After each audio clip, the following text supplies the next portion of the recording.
तो चलिए शुरुआत करते हैं आज की क्लास की। और आज की क्लास में हम लोग डिस्कस कर रहे होंगे आईआईटी जेईई के प्रीवियस ईयर में आए हुए क्वेश्चंस की। तो देखते हैं अपना पहले ही सवाल क्या कह रहा है।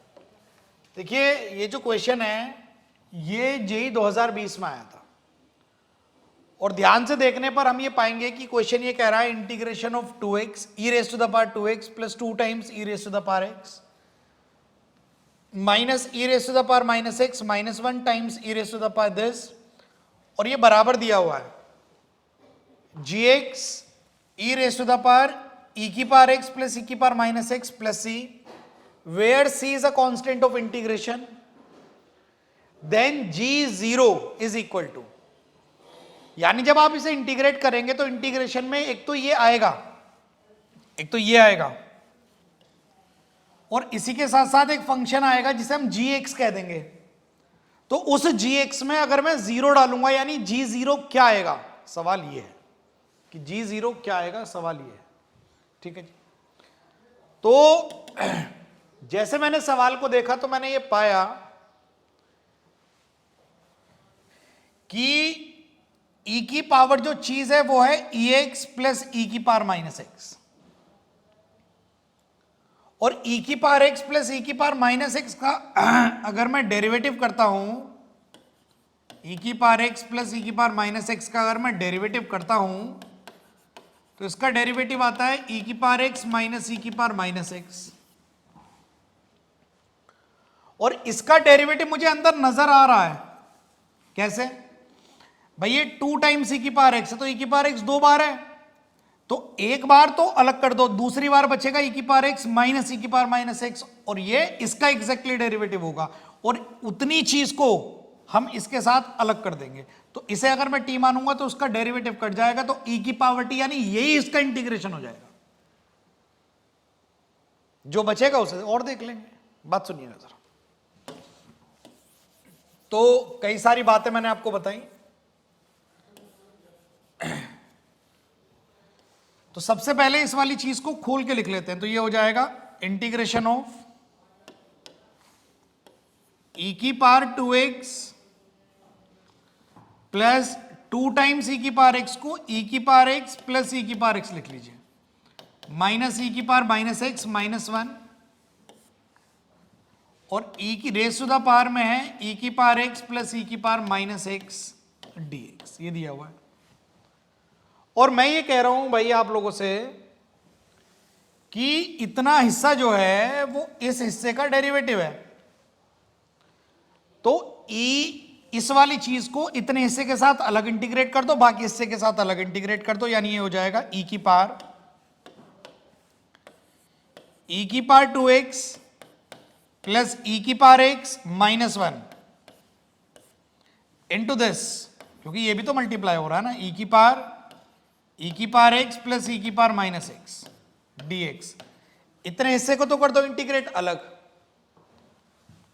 प्लस इंटीग्रेशन ऑफ, अब ये जो दिया हुआ है e की पावर x माइनस e की पावर minus x into this e की पावर x प्लस e की पावर माइनस x dx, इतने हिस्से को इंटीग्रेट कर दो अलग।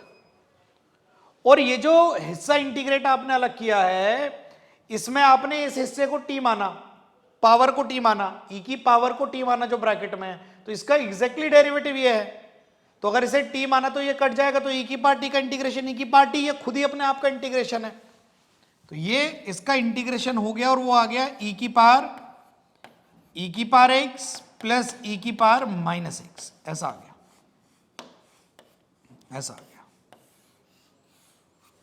ये आ गया। अब बचा इस हिस्से का इंटीग्रेशन, और इस हिस्से को भी हम ये कोशिश करेंगे कि भाई इस हिस्से में किसी की तरीके से ये चीज मिल जाए, क्योंकि इसका डेरिवेटिव यही है, इस हिस्से में भी ये चीज मिल जाए। तो आप देख पा रहे होंगे अगर इन दोनों में से e की पावर x कॉमन निकाल लूं, इन दोनों में से, तो एक तो e की पावर x बचेगा और ये माइनस e की पावर माइनस x हो जाएगा, तो हो गया काम, e की पावर x और कॉमन निकाल लो। तो e की पावर x कॉमन निकालने से अंदर बचा e की पावर x माइनस e की पावर माइनस x प्लस 1, और मल्टीप्लाई में e की पावर x प्लस e की पावर माइनस x dx है, प्लस ये इसका आंसर आ ही चुका है। अब मजे की बात यह है कि इसका इंटीग्रेशन सिर्फ इतना है, तो फिर इतना फिर अलग करूं, उससे कहीं ज्यादा बेटर है कि ये वाली बात बड़े ध्यान से सुनना, ई की पावर चीज और कॉमन लिया ई की पावर चीज, दोनों मल्टीप्लाई में है, बेस सेम है, पावर जुड़ जाएंगी। तो एक बार पावर जोड़ के देख लो, इसे तो लिख दो ई की पावर एक्स माइनस ई की पावर माइनस एक्स प्लस 1, ये वाला चीज तो ये रही। सेम बेस पावर जुड़ के ई की पावर में क्या हो जाएगा, ये हो जाएगा एक्स प्लस ई की पावर एक्स माइनस प्लस ई की पावर माइनस एक्स डीएक्स, ऐसा हो जाएगा। और यहां पर साफ साफ ये प्रतीत हो रहा है आपको कि अगर इसे मैं टी मान लो तो इसका एग्जैक्टली डेरिवेटिव ये है। कैसे भाई, x का डेरिवेटिव 1 ये रहा, e की पावर x का e की पावर x ये रहा, और e की पावर माइनस x का माइनस e की पावर माइनस x ये रहा। तो इसे t मानने पर ये इंटीग्रेशन है, तो e की पावर t का इंटीग्रेशन e की पावर t यही आएगा। बात सुनिएगा, तो आपका जो असल में आंसर आ गया वो आ गया भाई, इसे मैं क्या कह दूं, i कह देता हूं। तो i आ गया आपका ये e की पावर x, इसे मैं तोड़ के लिख रहा हूं इसे मैं तोड़ के लिख रहा हूं, e की पावर x इंटू e की पावर x प्लस e की पावर माइनस x प्लस सेम चीज है e की पावर x प्लस e की पावर माइनस x dx, नहीं dx क्यों, इंटीग्रेट तो हो चुका। अब इस e की पावर x प्लस e की पावर माइनस x दोनों में कॉमन है, तो कॉमन लेने के बाद जो अंदर बचेगा वो कितना बचेगा, e की पावर x प्लस 1 बचेगा। तो इसकी बगल में जो बच रहा है हमारा, वो बच रहा है e की पावर x प्लस 1, और वो कह रहा है gx में अगर g 0 डाल दो तो e की पावर 0 1 प्लस 1 तो कितना आएगा, 2 आएगा। कितना आएगा, 2 आएगा। तो यहां से आपका ऑप्शन बी जो है वो एक करेक्ट ऑप्शन हो जाएगा, एकदम करेक्ट ऑप्शन हो जाएगा। और मुझे पूरी ये उम्मीद होगी कि आपको ये क्वेश्चन जो है वो जरूर समझ में आया होगा। क्वेश्चन आपके सामने है, आप इसे तसल्ली से देखिएगा, खुद पेन चलाइएगा, खुद सॉल्व करिएगा, और उसके बाद ही आप आगे बढ़िएगा। आइए आइए,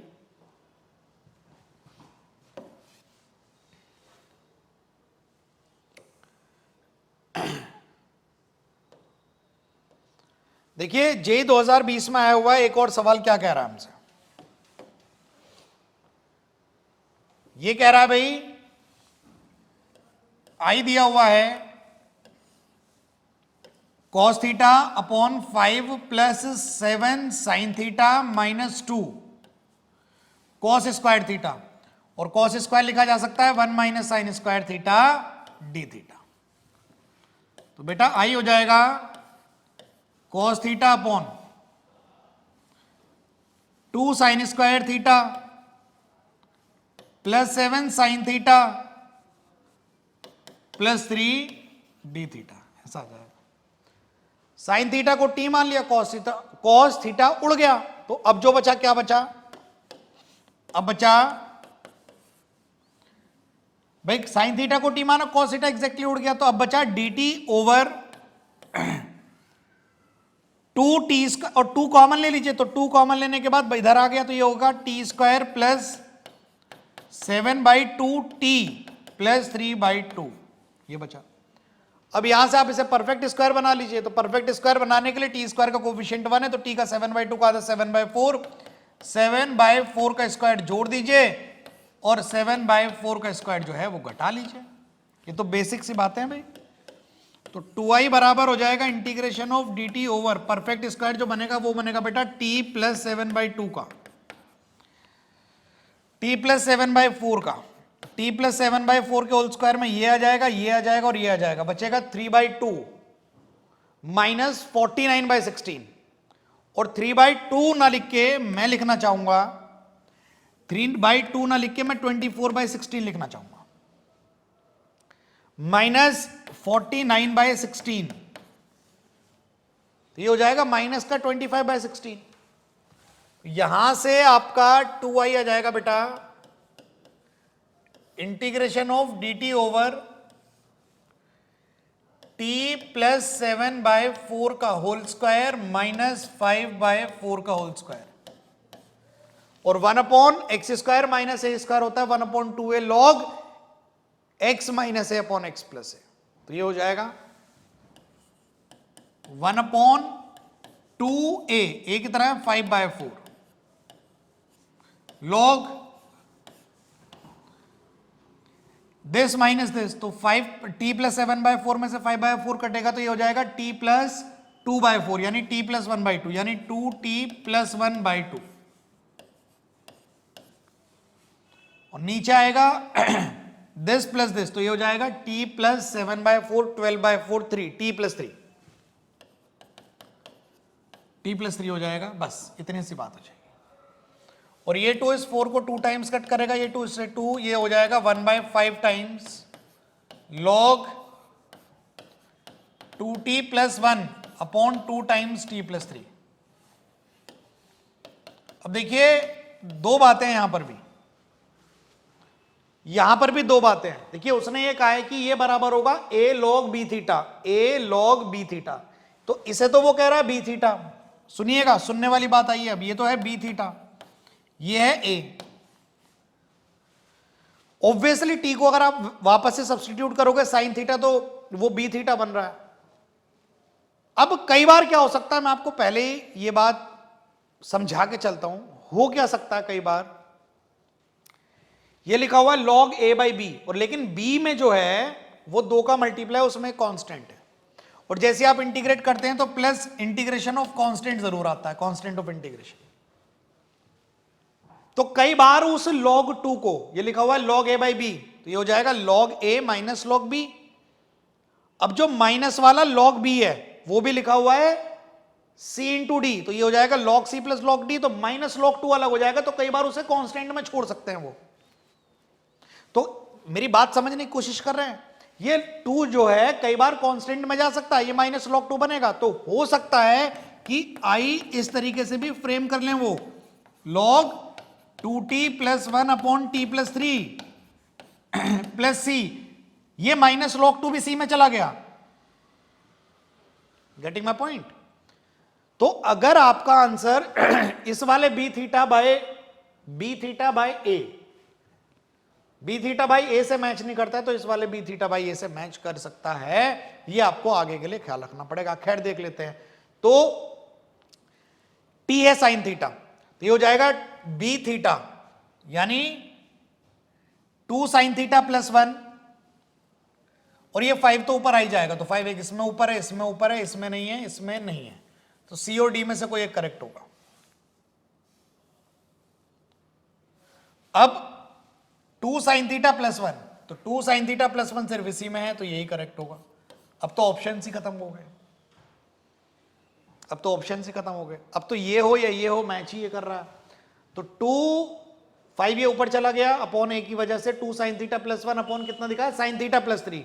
2 टाइम साइन थीटा प्लस नहीं लिखा, साइन थीटा प्लस 3 लिखा। लेकिन हम इसमें समझ सकते हैं 2 नहीं लिखा तो कोई बात नहीं। लेकिन हां, अगर आप सिर्फ न्यूमरेटर को भी डिसीजन मेकिंग देते हैं तो भी आप देख सकते हैं 5 नहीं है तो ये दोनों तो वैसे ही गए, 5 ऊपर इन दोनों में तो ये दोनों बचे, और साइन थीटा प्लस 3 और 2 साइन थीटा से शुरू हो रहा है ना, तो 2 साइन थीटा से सिर्फ यही शुरू हो रहा है। तो आप डिसीजन मेकिंग इसे ना करके भी आप बना सकते हैं डिसीजन मेकिंग, लेकिन आंसर उसने इससे दिया है। तो उम्मीद करता हूं ये बात भी आपको जो है वो समझ में आई होगी। बढ़ेंगे अपने अगले सवाल की तरफ, देखते हैं अपना नेक्स्ट क्वेश्चन क्या कह रहा है।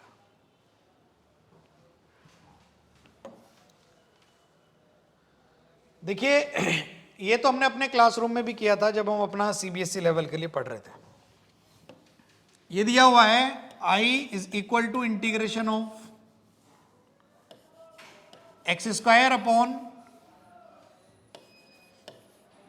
X sine x plus cos x का होल स्क्वायर डीएक्स। अब ये जो x sine x plus cos x है, ये बड़ी मछली है, इसे पकड़ो, ये बड़ी मछली है। और आप इसका डेरिवेटिव करके देखो, तो मैंने x sine x plus cos x का डेरिवेटिव करके देखा, डेरिवेटिव, तो मैंने पाया कि पहले का डेरिवेटिव 1, दूसरा एज इट इज प्लस पहला एज इट इज, दूसरे का डेरिवेटिव cos x और प्लस cos x का माइनस sin x, ये और ये कैंसिल आउट हो जाएंगे तो इसका डेरिवेटिव है x cos x। ये तो मैं बहुत पहले ही समझ गया था कि यहां पर रूल जो लगेगा वो बाई पार्ट्स का लगेगा, क्योंकि ये और ये अलग अलग जा रहे हैं। अब बाई पार्ट्स में भी किसी के इंटीग्रेशन की और किसी के डिफरेंशिएशन की जरूरत पड़ती है, और इसका डेरिवेटिव x cos x है। अगर इसका डेरिवेटिव ऊपर हो तो इस वाले हिस्से का इंटीग्रेशन आसान हो जाएगा। तो मैं एक्स स्क्वायर को तोड़ के मैं लिख रहा हूं x cos x और x sec x। तो मजे की बात क्या हुई कि ये जो हिस्सा बना आपका, ये वाला, इस वाले हिस्से का इंटीग्रेशन आसान हो गया, क्योंकि अगर आपने इसे t माना, इसका एग्जैक्टली डेरिवेटिव ऊपर है, 1/t² का इंटीग्रेशन हो जाएगा -1/t। तो इंटीग्रेशन इस हिस्से का इतने हिस्से का, इतने हिस्से का जो इंटीग्रेशन है वो है x cos x upon x sin x plus cos x के होल स्क्वायर का जो इंटीग्रेशन है वो हो जाएगा आपका -1/x sin x plus cos x। इसे t मान लो, उड़ जाएगा ऊपर वाला, 1/t² का इंटीग्रेशन इज -1/t। अब इस वाले का डेरिवेटिव बड़ा जरूरी है, और इसके डेरिवेटिव को जब मैं करूंगा x sec x का डेरिवेटिव तो d/dx of x sec x, तो पहले का डेरिवेटिव दूसरा एज इट इज प्लस दूसरे का डेरिवेटिव पहला एज इट इज, दूसरे का डेरिवेटिव हो जाएगा sec x tan x। तो जैसे ही मैंने साइन कॉस में चेंज किया तो ये हो गया आपका 1/cos x, कॉमन निकाल लो तो बचा 1 प्लस x, ये तो कॉमन निकल गया, sec x कॉमन निकल गया दोनों में से, तो 1/cos x लिख दिया, 1 प्लस x tan x यानी sin x by cos x, LCM लेकर लिख लो तो cos x upon cos x ये बच रहा। तो इसके डेरिवेटिव में cos x plus x sin x आ रहा है, जो इसके इंटीग्रेशन में भी आ रहा है, और इसके इंटीग्रेशन में डिनोमिनेटर में x sin x plus cos x आ रहा है, और इसके में न्यूमरेटर में x sin x plus cos x आ रहा है, और ये cos x मिलके cos स्क्वायर x ऊपर जाके sec स्क्वायर x। सवाल तो हो गया कैसे? देखिए आई हो गया, पहला इसे मान लिया मैंने बाई पार्ट्स लगाते हुए, और इसे मैंने मान लिया अपना सेकंड। तो पहला नहीं, पहला इसे और सेकंड इसे, तो पहला as it is x sec x as it is, दूसरे का इंटीग्रेशन, तो दूसरे का इंटीग्रेशन हो जाएगा -1/x sin x plus cos x, minus पूरे के इंटीग्रेशन के अंदर पहले का डेरिवेटिव, तो पहला ये इसका डेरिवेटिव क्या हो रहा है भाई, cos plus x sin upon cos square, into दूसरे का डेरिवेटिव क्या हो रहा है भाई माइनस, तो ये हो जाएगा plus 1/x sin plus cos dx, ऐसा हो रहा है भाई, ये और ये कैंसिल आउट हो जाएंगे, तो ये हो जाएगा भाई आपका -x sec x plus x sin x plus cos x plus cos square ऊपर गया, sec स्क्वायर का इंटीग्रेशन क्या हो गया tan x प्लस c। ये आपका आंसर जो है वो आ जाएगा, और इस आंसर को आने में जो है वो पल भर भी नहीं लग रहे हैं, आपने देखा होगा। तो कौन सा ऑप्शन से ये मुद्दा बना हुआ है भाई, tan x आना चाहिए पॉजिटिव का, ये और b और c ये दोनों तो मर गए। अच्छा, अब tan x के बाद जो आए वो नेगेटिव से शुरू हो, तो ये तो पॉजिटिव, यही हो रहा है बस, tan x minus x sec x upon x sin x plus cos x, perfectly done, perfectly done, perfectly. तो उम्मीद करता हूं कि आपको ये बात भी जो है वो समझ में आई होगी, आसान है, सरल है, और ये क्वेश्चन तो हमने अपने क्लासरूम में भी कराया हुआ था, आर.डी. शर्मा जी में सवाल है। तो बढ़ते हैं अपने अगले सवाल की तरफ, देखते हैं अगला सवाल क्या कह रहा है।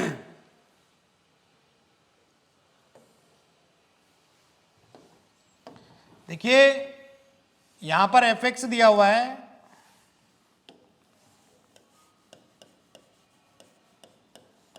Integration of root x upon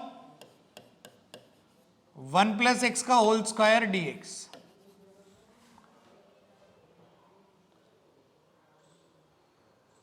भाई ऊपर रूट नहीं होना चाहिए, आप एक्स को tan स्क्वायर थीटा मान लो इसमें।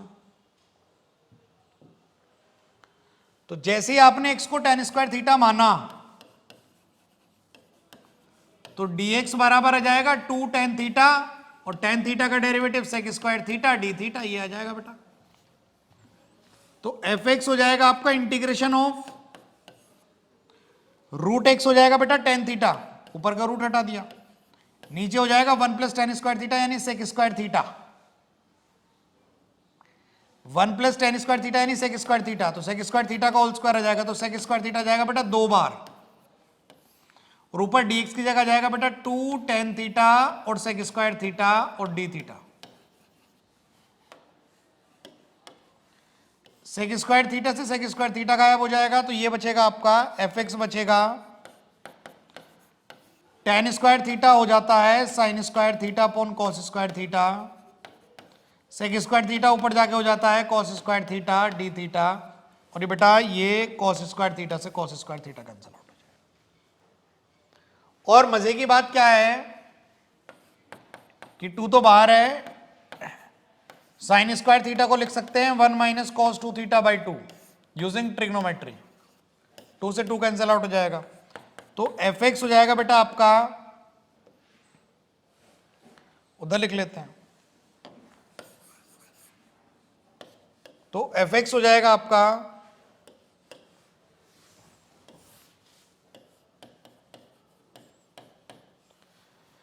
इंटीग्रेशन करके लिखते हैं तो ये हो जाएगा थीटा माइनस कॉस 2 थीटा का इंटीग्रेशन हो जाएगा भाई साइन 2 थीटा बाई 2 प्लस सी, ऐसा हो जाएगा। थीटा की वैल्यू सब्सटीट्यूट कर देते हैं भी, तो एफ एक्स बराबर आ जाएगा, थीटा हो जाएगा, ये हो जाएगा आपका थीटा हो जाएगा tan inverse root x sine 2 theta, और tan में लिखना है तो ये होता है sine 2 theta 2 tan theta, 2 tan theta upon ये वाला 2 ये रहा, और 1 प्लस tan स्क्वायर थीटा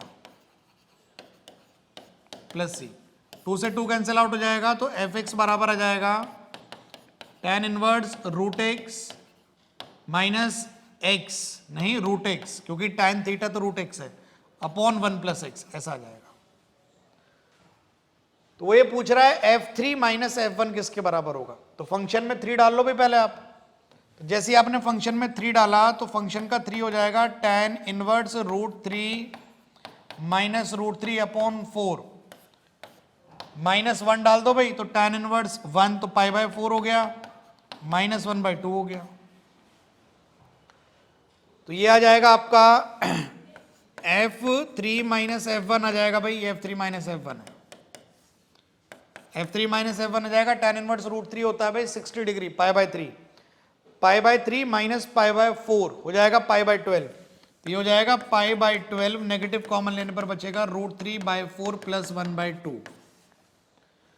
तो पाई बाय 12 किस किस में है, इसमें नहीं है, इसमें नहीं है, इसमें है, पाई बाय 12 और इसमें नेगेटिव का है, तो आंसर तो यही सही है, पाई बाय 12 है, minus root 3 by 4 plus 1 by 2 था, तो माइनस कॉमन लेने से ये माइनस का रह जाएगा, ठीक है। तो पाई बाय 12 ठीक है, माइनस का रूट 3 बाय 4 ठीक है, प्लस का 1 बाय 2 ठीक है, तो ये आपका एग्जैक्टली करेक्ट ऑप्शन हो जाएगा। उम्मीद करता हूं ये सवाल भी आपको समझ आया होगा, पसंद आया होगा। बढ़ेंगे अपने अगले सवाल की तरफ। तो जेई 2020 में एक और सवाल ये कह रहा है कि भाई इंटीग्रेट करिए, इस टाइप के हमने बहुत सारे सवाल करे हैं। ये कह रहा है इंटीग्रेट करिए dx अपॉन x प्लस 4 की पावर 8/7, सुनिएगा बेटा ना, और x माइनस 3 की पावर 6/7, इसका ये इंटीग्रेशन चाह रहा है।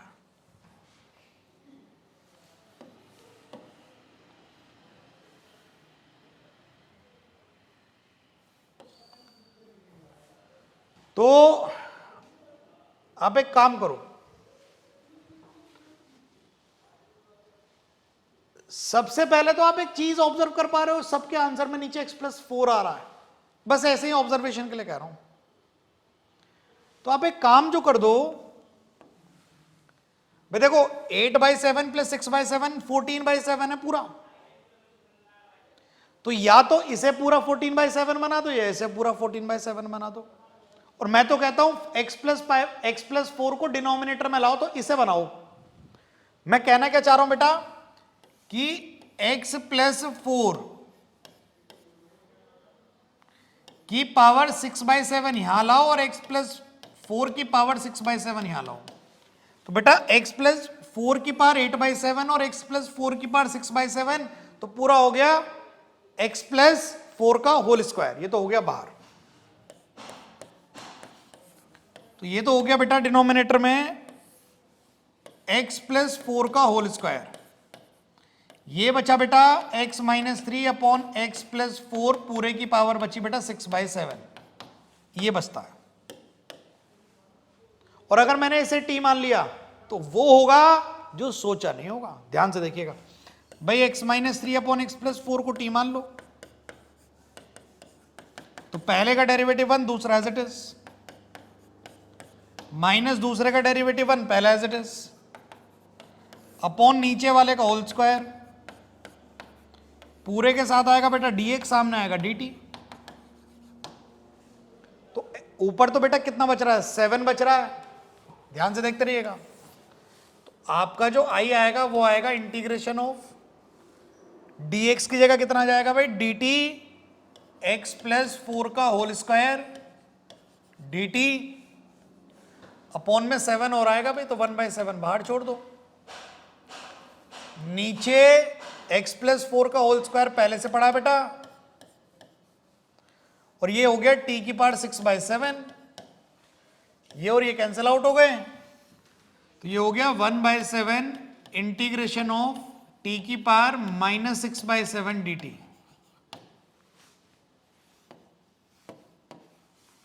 तो i हो जाएगा 1/7 और t की पावर -6/7 का इंटीग्रेशन हो जाएगा t की पावर -6/7 + 1, तो t की पावर 1/7/1/7, तो ये कैंसिल आउट हो जाएगा।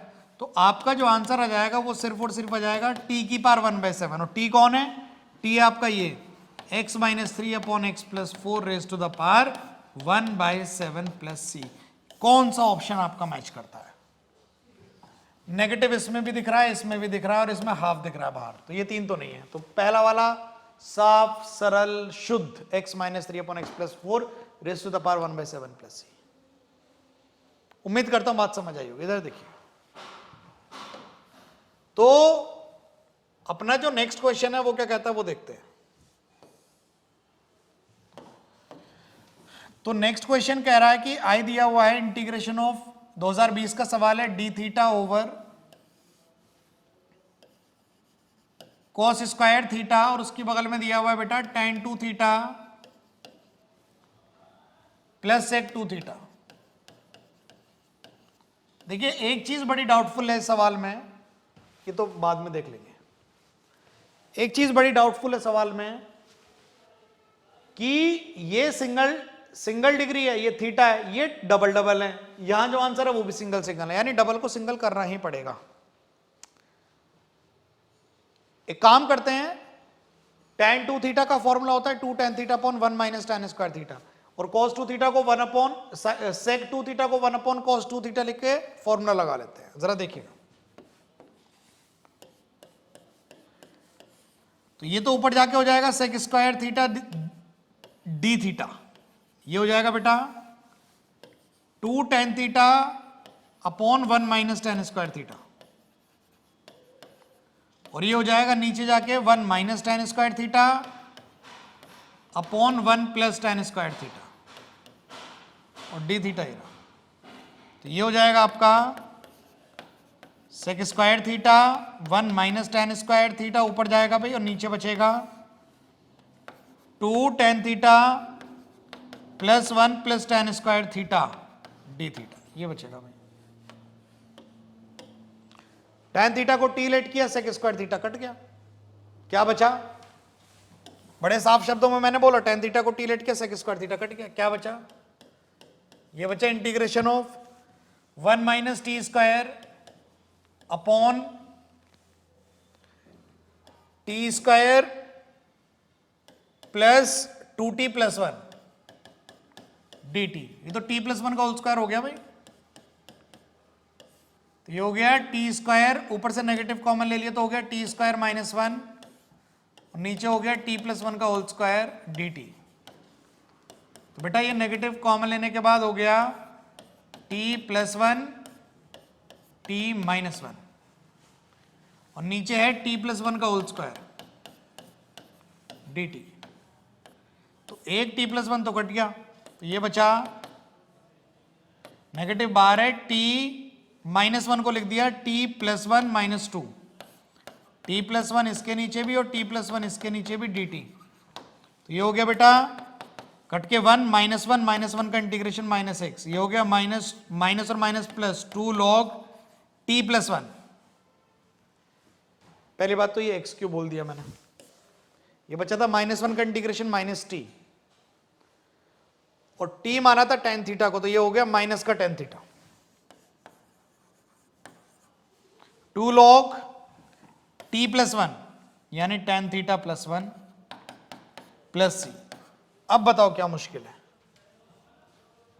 लैम्डा tan थीटा, तो लैम्डा तो -1 है, तो लैम्डा -1 इसमें और इसमें तो नहीं है, तो या तो बी सही है या सी सही है। 2 log tan थीटा प्लस 1, तो 2 भी है log भी है tan theta plus 1, tan theta plus 1, tan theta plus 1, तो ऑप्शन आपका सी करेक्ट हो जाएगा। करेक्ट ऑप्शन कौन सा हो जाएगा? सी हो जाएगा। तो ये सवाल भी आपको समझ में आया होगा। बढ़ते अगले सवाल की तरफ। ये लिखा हुआ है भाई, इंटीग्रेट करिए 2x³ माइनस 1 अपॉन x की पावर 4 प्लस एक्स। पहले तो सवाल बड़ा टेम्पटिंग लग रहा है क्योंकि x की पावर 4 का डेरिवेटिव 4x³ है, बच्चा ऊपर 2x³ देख के 4x³ बनाना चाहेगा। 4x³ बन जाएगा तो ये माइनस का 2 हो जाएगा और ये प्लस का 1 माइनस का 3 लिखा जाएगा, लेकिन इसका डेरिवेटिव ऊपर है। लेकिन जब माइनस 3 के नीचे ही आएगा तब क्या होगा इसका? तुमने x की पावर 4 प्लस 1, x का डेरिवेटिव तो ऊपर बना लिया, 4x³ प्लस 1 बिल्कुल बना लिया, नीचे वाले को t भी लेट कर लिया, ऊपर वाला कट भी गया, log t आ भी गया, लेकिन एक दूसरा हिस्सा भी तो बचा। जब -3 के नीचे ही आया तब क्या कर पाओगे? नहीं कर पाओगे। ये कोई ऐसी कोई स्टैंडर्ड फॉर्म थोड़ी है जो कर पाओगे, नहीं है। एक काम करो,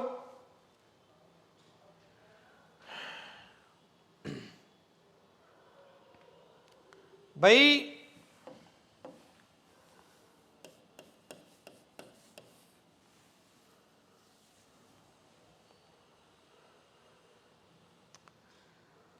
अगर मैं ऊपर से x² कॉमन ले लूं तो ऊपर बचेगा 2x माइनस 1 और नीचे से x² कॉमन ले लूं तो बचेगा x² प्लस x की पावर -1।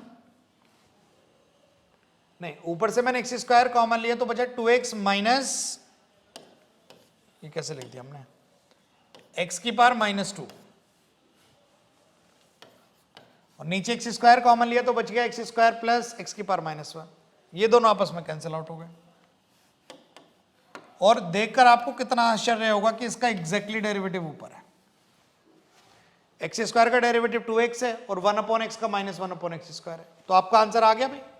आंसर आ गया, कितना आ गया? log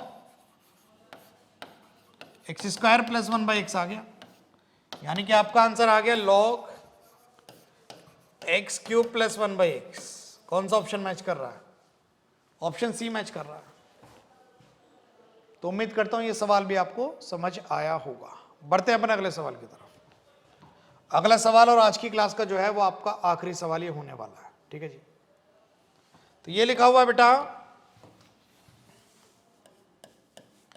I is equal to integration of dx upon x² minus 2x plus 10 का होल स्क्वायर, ये लिखा हुआ है। देखिए, ये अगर परफेक्ट स्क्वायर ना होता तब तो आप अंदर परफेक्ट स्क्वायर बना लेते, अब बाहर भी स्क्वायर एक और है तो आप पहले अंदर तो एटलीस्ट परफेक्ट स्क्वायर बनाओ। तो अंदर वाली चीज लिखी जा सकती है dx अपॉन x माइनस 1 का होल स्क्वायर प्लस 3 का स्क्वायर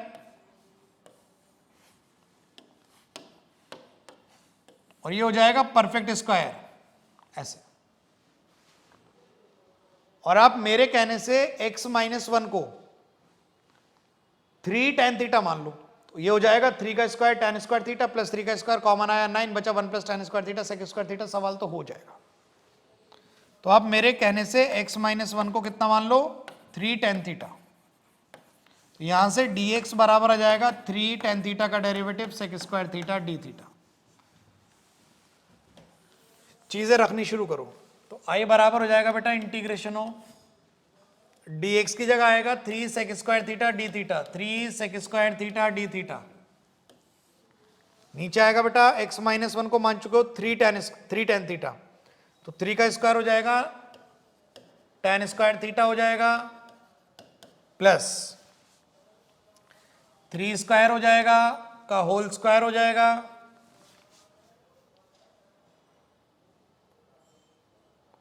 और जहां dx था वहां तो सब कुछ आ चुका, ये तो लिख ही चुके हम ऑलरेडी, है ना। तो जब अंदर से 3 का स्क्वायर 9 बाहर आएगा तो बाहर आके हो जाएगा 3 की पावर 4। 3 स्क्वायर बाहर आएगा, ऑलरेडी स्क्वायर के बाहर आएगा तो हो जाएगा 3 की पावर 4। ये इसे काट के 3 की पावर 3 बना देगा तो ये हो जाएगा 1/27 integration of sec square theta d theta upon बचेगा 1 plus tan square theta sec square theta 2 बार, एक बार कैंसिल आउट हो जाएगा। ये हो जाएगा 1/27 इंटीग्रेशन ऑफ ऊपर गया cos स्क्वायर थीटा और वो लिखा जा सकता है cos square theta 1 minus cos 2 theta by 2, 1 plus cos 2 theta by 2 d theta. तो आई हो जाएगा आपका 1/54 एक 1 का integration theta plus cos 2 theta का sin 2 theta by 2 plus c. Theta हमने माना था, अब आपको थोड़ा सा वैल्यूज को सब्स्टिट्यूट करना पड़ेगा। तो थीटा तो हो जाएगा आपका x माइनस 1/3 tan इनवर्स में, थीटा हो जाएगा आपका x माइनस 1/3 tan इनवर्स में, tan इनवर्स में कितना x माइनस 1/3 sin 2 थीटा। बेटा sin 2 थीटा हो जाएगा 2 tan theta upon 1 plus tan square theta. तो 2 tan थीटा, tan थीटा कितना है आपका x minus 1/3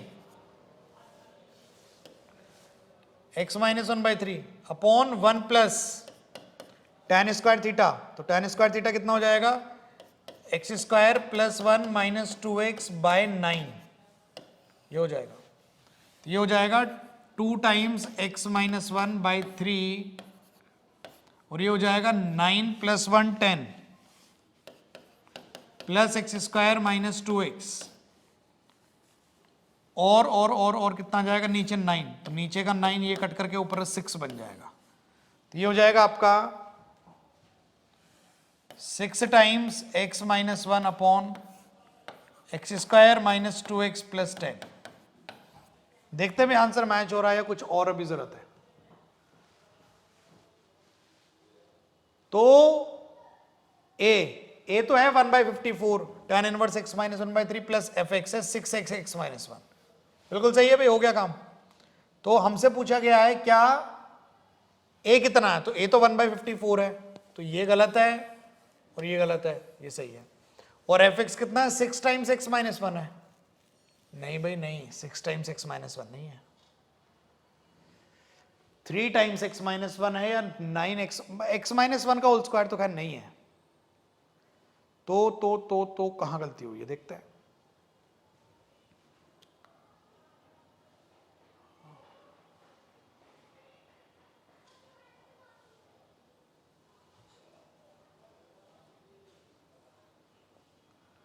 one A tan inverse x minus 1/3 plus fx upon x square minus 2x plus 10, perfect आ रहा है भाई। तो ये 6 आया यहां से, तो 2t, तो 2t, t कितना हो गया x माइनस 1/3, x माइनस 1/3, ठीक है, ठीक है, 1 प्लस टी स्क्वायर, तो ये हो गया x माइनस 1 का whole square, x square plus 1 minus 2x upon 3 का स्क्वायर 9, 10 हो गया, तो ये ऊपर जाके 6 हो गया, यहां से तो ये 6 ही बन रहा है।